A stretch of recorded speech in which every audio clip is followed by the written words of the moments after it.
self, and I've just realized it doesn't have the right little title on here, so let me just change that. This is all talking about managing things correctly, isn't it? It's a typical Rachel. I got sidetracked for something, so I wasn't focusing on the deal. So we'll just get that fixed so we can manage it. Let me just change this and add how to as we wait for everyone to come on. This is also going to be a podcast episode. So if you ask questions and things like that, be aware that I will answer them, and then you may turn up. I may discuss it with other people. So we've got a little bit of how to manage self-doubt. That's a bit better. Right, let's get started. All right, so my name is Rachel, business partner. Gosh, I'm having a great time. My name is Rachel Klaver, for those of you who don't know me, and I'm streaming this on a variety of different platforms at this time. So if you want to ask questions, you can ask them in the chat, and hopefully I'll get them. If I don't notice your question, I will definitely come back to the platform you're watching on and take a look at it there and check. But I'm just pulling up now Facebook in case I can see you on there, so I can see it, so that I can check and you've got questions as we talk. The reason that I'm doing this topic is actually because I asked in my Facebook group, Map It Marketing, a range of topics that people really wanted to have. And this one came up as one of the ones that people wanted to have, as what do you do if you're a small business partner and you're just consumed with self-doubt? And self-doubt can have a huge impact, particularly on our marketing and how we present ourselves. And I think one of the things that people often find surprising about me is I often present as a very highly confident person, but I have massive self-doubt. I have had times where, I think that only the most terrifying narcissistic people don't have self-doubt.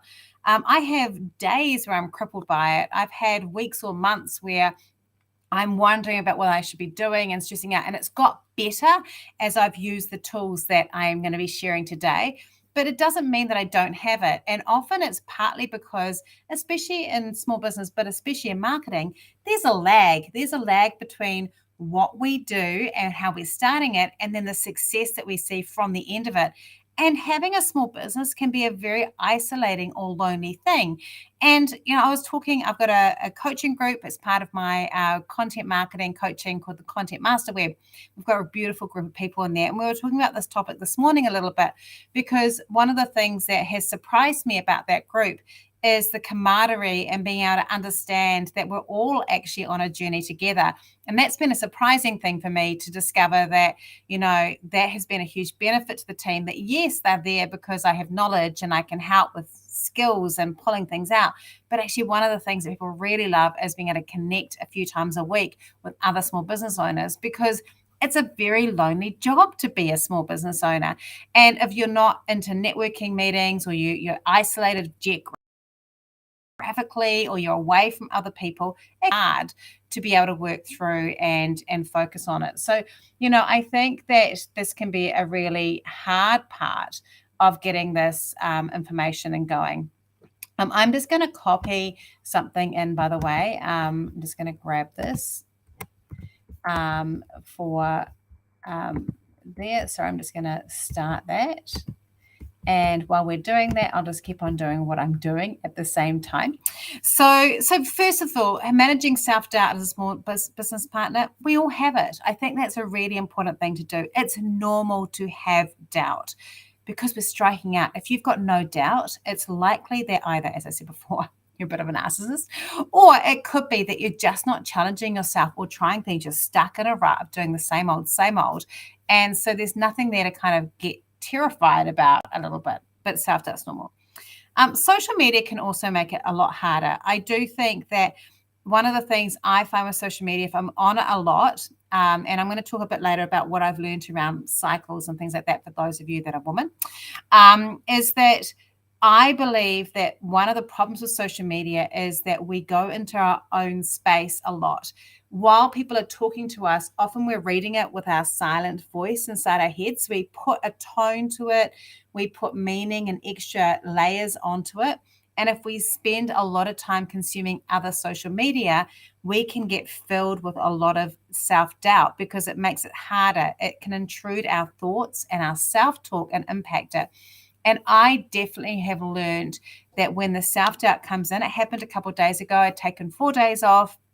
I was feeling really good, and I had a break from social media, and I came in, and the first day I came in, I just was completely bombarded by all these other people that are in my space, and they were doing this and this and this, and I'd had 4 days where I hadn't done anything, and I panicked.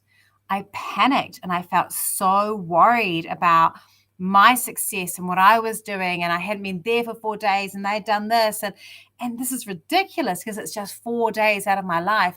But obviously, it's this thing of how we can so easily get overwhelmed by having this social media in our faces. So managing self-doubt is often about managing what's going into us, which is part of social media. So where does this self-doubt stem from? There's a whole lot of ones, and I'm going to rattle off a whole bunch of them and see if any of these reply to you. If they do reply to you, let me know in the comments. If you're watching a replay or if you're watching it live, let me know in the comments if any of these relate to you. But sometimes it can be something that's already pre-existing before we were a business owner. So it can be an overall lack of self-confidence. So it can just be that we just weren't confident anyway as people. And being a small business owner can really just ping on a lot of our existing confidences. As some of you know, I've had a bit of a health journey this year. And one of the things I found quite interesting is people would have always saw that I was confident in public, and I definitely was. But I didn't realize before I dropped size, because I think our culture has so much of a culture around accepting or not judging or not any of those sort of things around size in terms of like whether it makes you an acceptable human being. I've got a whole lot of thoughts about that, not necessarily positive ones around how society does it. But what I've discovered, and I've talked to other people who've also had significant weight loss, is I appeared confident, and I definitely was confident, but it took a lot of energy to be confident because I'd have to kind of steel myself before I went into a social situation. And as I have dropped weight, I've discovered that I don't do that as much. It's not exuding a lot of energy. It's hard if you have areas that you know set you apart or look different, if you've got a disability, or if you have even if you don't have a disability or you don't look different, if you feel you look different, the energy involved in having to appear confident or to work on your confidence can be very draining. And that's a big ask for us. So, an overall lack of self-confidence can obviously be a thing. Obviously, some of us may have mental health issues. So if we've already got depression or clinically diagnosed anxiety, or we have other things going on, if we're neurodiverse, and so we're a lot more open and receptive to understanding micro expressions and expressions and all those sort of things, that can cause a problem. If we just have general anxiety, I don't have an anxiety issue, but there are definitely days hormonally that I have anxiety. I've got 1 to 2 days a month where I feel anxious, and I know how to manage that. And I'll talk about that a bit later. But it can just be an overall general anxiety that can impact my confidence and my self-doubt. Like, it will make me feel like I doubt myself more. And then there's that feeling of not feeling supported. So I know, from people that I've worked with, sometimes your partner doesn't support you. Sometimes it could be that you don't feel that your friends or family understand the thing around being a small business partner. You might be juggling a full-time job and your business. You might be also juggling your being a parent and all those sort of things. And that's hard. I was talking about this with a client earlier on the week, and she's got a husband and wife team, and we delivered the marketing strategy. And she said, right, I'm going home and telling my husband it's going to be either the marketing strategy or cooking him dinner every night. He's going to have to make the choice because I'm not prepared to add more stress onto my life, which I thought was a very good thing. And I did think about that. I work with Rod in my business, and he's amazing, and he's really good. Like, he cooks dinner and stuff. But, I was talking about with my daughter this week and saying, even though he cooks dinner, I'm still the person that makes sure the food is in the house. And all those different things can sometimes eke away at us, especially if we're juggling other things, and stops us feeling supported in who we are and what we do. So it can be that. It can be that we're following the wrong people for us. I could be the wrong person for some people and the right person for others. There are definitely people that I have tried to follow because they're well respected, people love them, who just give me anxiety and make me feel like I'm not doing a great job. And there are other people that I don't have that feeling for. And it's not like because they're doing it so better. It's often because they might be, the way they convey what they're doing is highlighting so many areas that I don't focus on, but then make me freak out that I'm meant to focus on those areas. So like that can be part of it. It can also be not having a clear plan. Often we feel anxious or we feel doubt because we're not 100% certain where we're going. We haven't worked out a clear plan and goals around our cash flow, around when we're going to bring people on, what sort of growth we're going to have, what our values are, who we are, how we're moving forward. And not having that plan can really make a difference to that self-doubt. And obviously I'm biased. I'm a marketing strategist. It's what I do, is I help people create those plans. But I know for me, as someone, I used to then go, oh my gosh, because I write our plan and then I often wouldn't look at it enough. But it's because I've got ADHD, and I've since learned that with ADHD and other neurodiverse, we often just need to make the plan and then it's in our head. We don't have to often look at it all the time. It's good to go back to, but it's not something there. But not following that plan, not having the clear plan, not following it, not remembering our end goal can all give us that idea of self-doubt. And then obviously also, and this is a really big one, I'm not this person. I am a complete action taker. But if you are one of those people that do tend to spend too long in the research phase at any point and not taking action, because one of the best ways to manage self-doubt is to take action, to move yourself forward, even if it's a small step, taking one little step. And it doesn't even have to be related to what you do. This is one of the things that I think has been, for me, this year I've developed a really good, solid daily walking habit. And so no matter how I feel, no matter what the weather, no matter what I want to do, I go out and walk. And what I've learned is that walk has helped me with self-doubt in my entire life and my business, because it's just putting one foot in front of the other and moving forward. It's that action forward which can really help us if we have self-doubt. We are so likely to freeze and stop. And when we freeze and stop, all we've got is our time and our thinking around what we're doing, and it can make it really tricky. So here's some tips of how you can manage self-doubt as a small business owner. I have 11 tips. Number one, reduce your circle and filter your feed. I've already mentioned that. It's so important for you to realize you have the power to choose on social and offline who you hang out with, who you talk to, who you listen to, who you allow to have as impact in your life. And I, several years ago, had massive issues with anxiety. And it wasn't until I realized that it was because there were people in my life who were giving me this feeling of that anxiety, I was struggling so much to manage it. And what happened was I discovered that as soon as I removed those people from my life, this made it possible for me to no longer have that anxiety in my life. So I think that was a really key thing that was really important for me. And so I really would want to focus on that, making sure that you've got that. So that's the first one, is to make sure that you reduce your circle and you filter your feed. The second one is to make sure that you prioritize your self-care. And self-care isn't the facials and the massages. Those things are great. I love those things. Self-care here is about looking after the really important things. Not eating too much sugar, because sugar can make us anxious. Making sure that we're moving our bodies every day. Finding time for ourselves. I have really learned that when I am struggling with doubt, it often is an indicator that I haven't had enough time in my own head.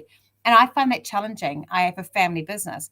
My daughter drives to work with me most days. She drives home with me. So those times where I could kind of defrag and kind of get my head right aren't there. I then have at work and office, I often have those people there. And then as soon as I get home, it's often jump into being a mum and doing all those things. And it's so easy to have this business that never, ever gives me, my life never gives me any space or time. And so I really think that one of the big key things that we need to do is make sure that we don't fill our lives so much. I'm just going to say, I'm not, so it's not streaming on LinkedIn. So, and so that's the important thing there. Apologies for those of you listening on the podcast. I'm managing multiple streams at the same time. So, and for some reason on LinkedIn, it doesn't like to post it. So I'm not too sure where it is. Okay, so first one was reduce your circle, filter your feed. The second one is to prioritize your own self-care. Like that's really key, and it's good self-care. The third one is to set boundaries around your own time, your own energy, and people. So let's talk about time. One of the big things for me that really helped me to learn how to manage my self-doubt was to block out time in my calendar for me to get stuff done. So I knew that I'd be able to achieve it. So that I go, here's my day that I do marketing, or here's my day that I work on this. This is my day, for example, that I do content creation and webinars like this. It's a Thursday, so this is the day I do it. And I also work with my coaching group this day. And I have time in that to be free for creative, because that's really important. Now I'm telling you that, and so you're going to know that. So if I say to you, I'm really busy and booked this week, that day is blocked out for that. And that doesn't mean that I'm going to book you in that time if we were going to work together. Now, there would have been a time where I would have been like, my client's time is more important than my time. So even though I know I need that time to make sure I survive and have positive and confidence and I can get my work done, I need to prioritize their time anymore. We can run a better business, a more profitable business, if I prioritize and have boundaries around my time. I also used to work nights and weekends. I don't do any of that either. Does that make my time more difficult? Yes. Does that mean I don't get everything done in my marketing? Yes. Does it mean that I'm moving forward? Yes. Sometimes we have to realize that by setting those boundaries, we're planning for the long term, which means sometimes we will not have time to do everything and we have to prioritize our time. Same with energy, looking at how we manage that, and obviously boundaries around people. If someone just makes you feel stink, we don't hang out with them. That's as easy as that. So reduce your circle, prioritize your self-time, set some boundaries. Number 4, only take feedback. This is really important. Boy, do I wish I'd learned this earlier in life. Only take feedback from people that you respect, you trust, and people that you know you and love you. I will not take feedback from someone that I don't believe actually doesn't like me or doesn't get me. And I used to. I used to take every piece of feedback that people gave me, good or bad, mainly the bad, let's be honest. We don't listen to the good very often. I would take every bit and I would take it as gospel, even if that person had no investment in who I was not understanding what who I was and where I was coming from and all those different things, and they wouldn't take that into account. And so that would cripple me in terms of self-doubt. That made it very difficult for me to be able to move forward, because my feedback was being fed into me by people who didn't actually really like me that much, or maybe had an ulterior motive that wasn't positive. And so now I just don't take that feedback back. I do take feedback from. I love feedback. I ask for all the time. I don't mind being challenged. My coaching clients have challenged me. People in my Facebook that I'm not charging enough for things, or people, that I've worked with will give me feedback that I know love me and we get each other. And my husband, Rod, obviously, who I immensely trust and respect, and I know he loves me. If he's giving me a hard word about something at work, I'll listen to it, because I know that he's got my best interest at heart as well. And so this is a really key part of that self-doubt, is that if you're taking feedback from people who don't intrinsically love you and know you, you're going to have a problem. So we really want to make sure that we focus on that. So that's number 4. So reduce your circle, prioritize your self-care, set boundaries, only take feedback from those people that you respect, trust, and who love you. And number 5, practice reframing. So I struggle still. I have written probably over 1,000 marketing strategies, and I still on a regular basis have doubt in my ability to deliver a good marketing strategy, because I always want to deliver a better one than the last one I did. And I used to be freaking out, especially if I had a client where I felt like I really wanted to have a good job with them, which is most of them. And I really wanted to like do something that was going to really feel, and I felt challenged by who they were, or they had a tricky situation going on. And I used to say, I'm not sure I'm going to have all the skills, and this client's going to think I'm a big fake. And I used to think that a lot. And now what I do is I reframe that. When I hear myself saying that sort of thing, I go, stop this, Rachel. Instead of thinking this, and then I say to myself, I'm going to be challenged by this work, which is a good thing because it's an opportunity for me to go deeper and learn more. And the client's going to benefit and I'm going to benefit. And you know what? Every time the client will go, I can't believe the depth of the work in this work. I can't believe that this is you've given me all this stuff. And so I think that this is a really important one that we want to do, is we want to actually focus on having this reframing as part of what we do. Don't be afraid to tell yourself to change the way that you're thinking, because that will really help while you're doing it. So we're going to reduce your circle, prioritize self-care, set boundaries, only take feedback from those you trust, practice reframing, and number 6, stay actively in the doing. I speak publicly. I love events. If I've had a big gap between events, I have filled with self-doubt and terror. I am a nervous wreck. I am not in a good place. I will get in the car and I'll drive there, and then I'll have to ring someone and say, I can't do this. They're going to hate me. They're all going to laugh at me. I'm going to be useless. I won't remember what I'm saying. I have a meltdown. And then I do it and I love it. And then I'm like, get me in there again. I want to do it again tomorrow.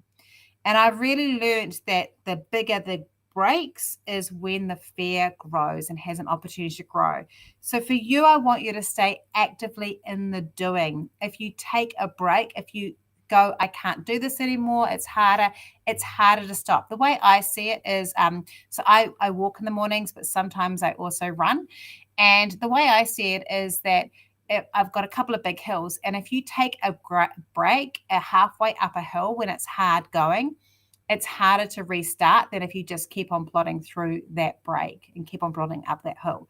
And so continue to actively do, and moving us forward, keeping that momentum going is so important. And sometimes we will get breaks, like naturally, like with speaking and things like that. I don't go and do that every day. But it's just remembering that the fear will be there bigger when that happens, and to help work that through. I don't know if this is helpful for you guys at the moment. If it does, let me know in the messages if you're able to do that. And otherwise, we'll go on to number 7.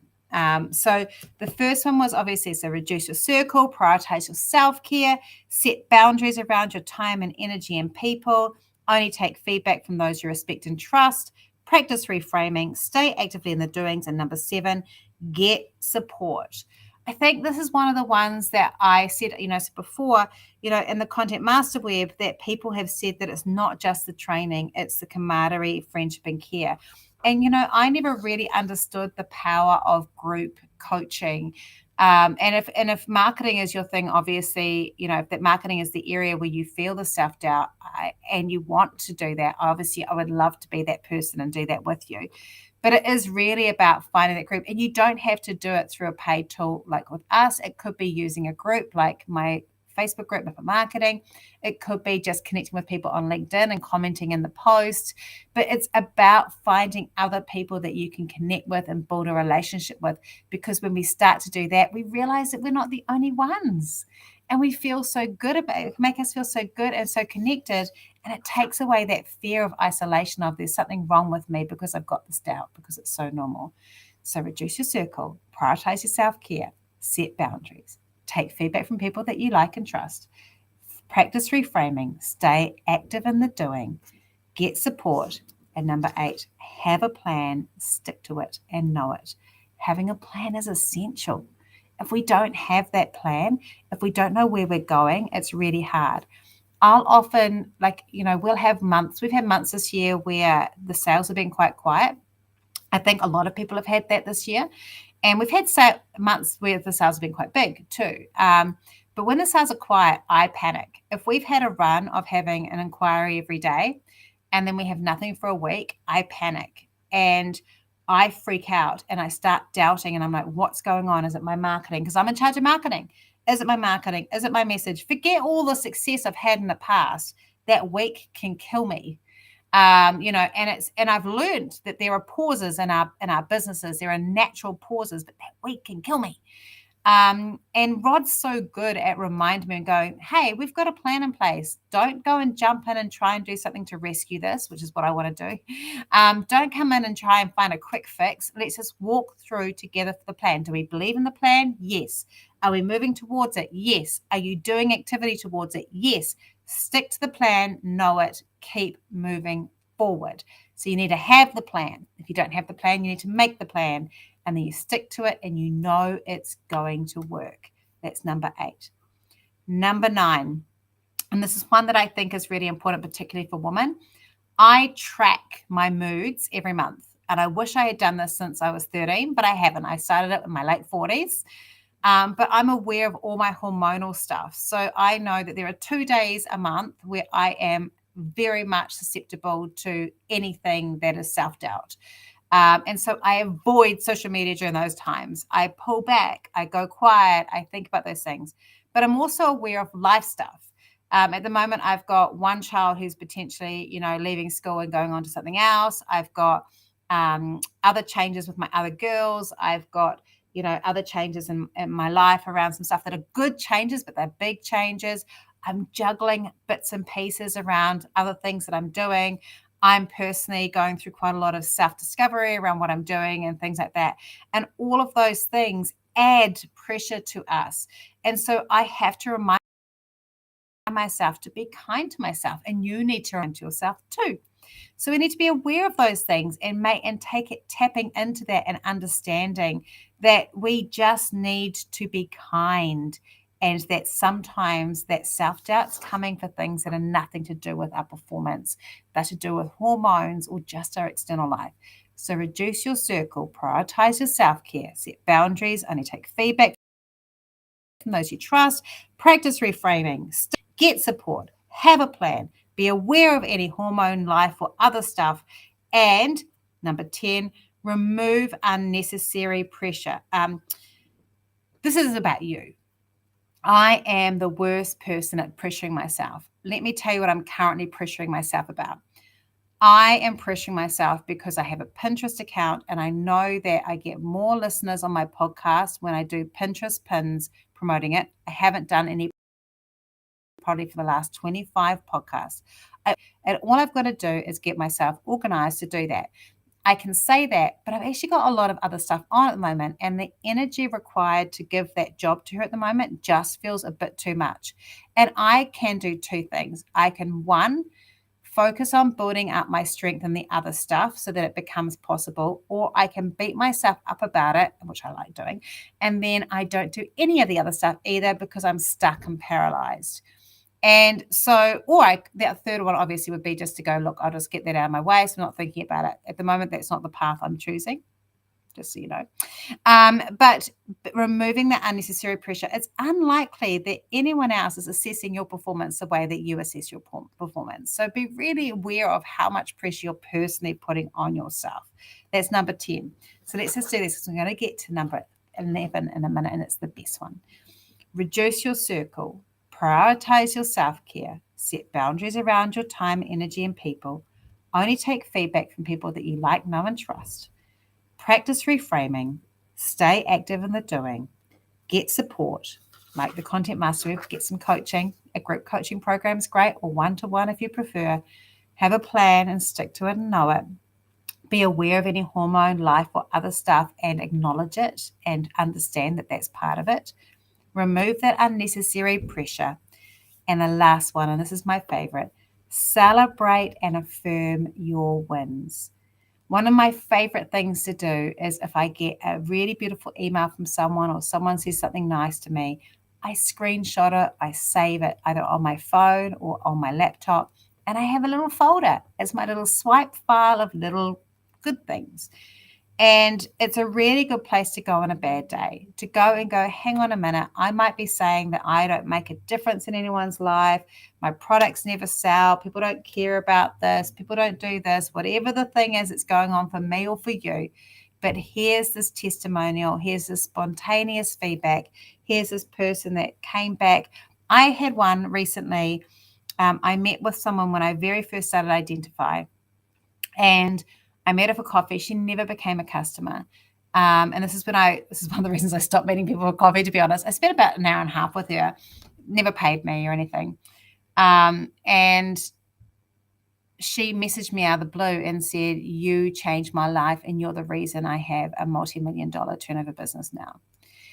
And part of me was a little bit like, this is why I stopped the coffee meetings, because I obviously gave so much value in that free coffee thing. But the second thing I went is, wow, I had that impact in an hour and a half, and this person's carried that. This is something that I need to remember and remind myself of. And it really helped me understand. And so I read those things. I'm having a bad day. Save them and read them to help yourself beat that self-doubt. Look, let's sum up. We know that you're going to have bad self-doubt sometimes. It's normal. And if it's a big thing like a mental health issue, obviously that needs to get sorted. You need to have that external support and seek that out. But for most of us, it is something that is just part of the journey of owning a business. And so if you've got it, use these tools. We've gone through these 11 things that you can do to be proactive. And I think that word proactive is really key here. Self-doubt will be fed by inactivity. Self-doubt is fed by not being proactive. But what we want to do is step forward and manage that self-doubt so that we understand that we are beyond that. That is not who we are, and we can grow from that. I hope this has been really helpful. I do know I need to fix the LinkedIn stream to work out what's going on there. So I'm going to try and work out how that happened. But I hope this has been helpful. And if you've got questions, do put them in underneath the live stream and I'll come back and answer them for you. And also, if you just found this helpful, I'd love to know at the bottom. I will save that for my swipe file for those days where I'm suffering from self-doubt, and hope that it makes me feel better on those days. Have a beautiful week. And this will be a podcast in a couple of weeks if you want to listen to it again there.